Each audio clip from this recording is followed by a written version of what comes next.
Hello friends, আমি রিঙ্কু। আমার একটা নতুন ভিডিওতে তোমাদেরকে জানাই এত ভালোবাসার ওয়েলকাম। আর এই যে দেখছো, আমার বন্ধু রমা। তোমরা অনেকেই চেনো, আর যারা চেনো না তারা আমার বন্ধুকে দেখে নাও। রমা একদম আমার ছেলে যখন নার্সারিতে পড়ে, ওর মেয়ে হিয়া তখন নার্সারিতে পড়ে, সেই ছোটোবেলা থেকেই আমরা বন্ধু, খুব ভালো বন্ধু। যাওয়ার সাথে সাথে দেখো ওদের গাছের আম, ওর হাতে বানানো ম্যাঙ্গো জুস, সাথে আবার আইস দিয়েছিল। এত ভালো লাগছিলো জুসটা খেতে, কি বলবো। তারপরেই দেখো নিজে হাতে আবার চিকেন কাটলেট তৈরি করে সেটাকে ফ্রাই করছে। এই দেখো হিয়ার সাথেই বামান পড়তো একদম নার্সারি থেকে। আর শ্রিয়া তখন খুব ছোট ছিল, আর সারা তার থেকেও ছোট ছিল। সবাই কেমন দেখতে দেখতে বড় হয়ে গেল।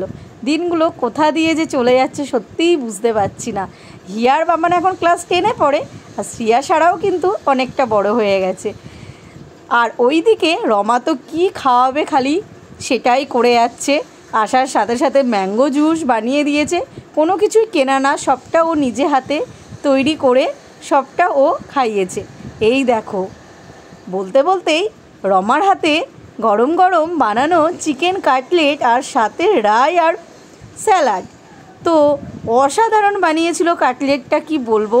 আর বাচ্চারা পেয়ে তো ভীষণ খুশি। চলো, গরম গরম চিকেন কাটলেটগুলো আর দেরি করা যাচ্ছে না।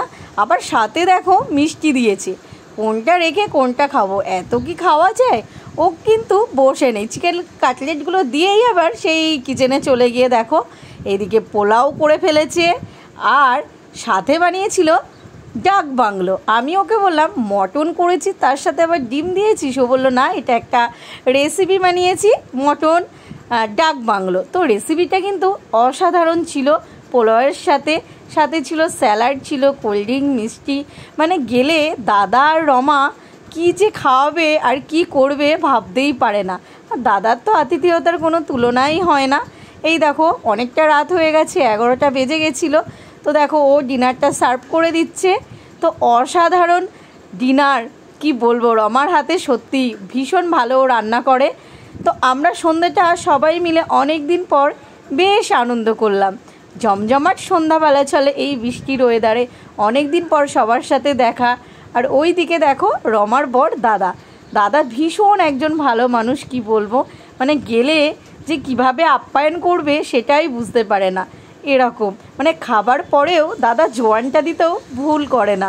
সবাইকে খাবার লাস্টে আবার জোয়ান দিয়ে পরিবেশন করলো, মনে হচ্ছে যেন একটা অনুষ্ঠান মানে সাধারণ জিনিসকেও দাদা এত অসাধারণভাবে আপ্যায়ন করবে, কি বলবো। এই দেখো কটা ছবি শেয়ার করলাম তোমাদের সাথে, তোমরা দেখেই বুঝতে পেরেছো। তো কেমন হয়েছে ব্লগটা আজকে তোমরা জানিও কমেন্ট করে। Tata, bye bye.